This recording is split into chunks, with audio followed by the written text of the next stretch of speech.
ខ្ញុំគ្មានសេចក្តីសុខស្នេហ៍ធ្វើឲ្យទុកចិត្តខ្វល់ខ្វាយរំខានរំឆ្នាំមិនដែលសប្បាយ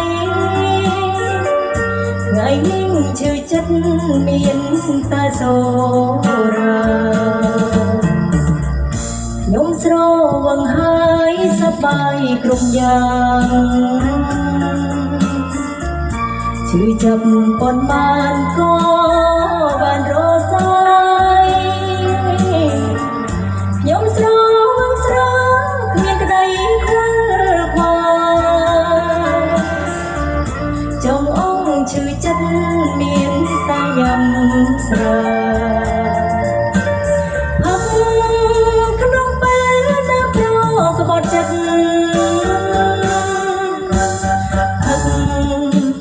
ខ្ញុំក្នុងថ្ងៃសោក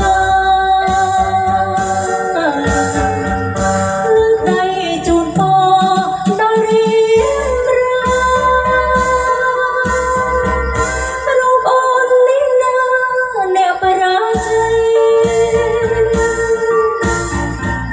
ស្រាមួយដបនេះជូនពរឲ្យ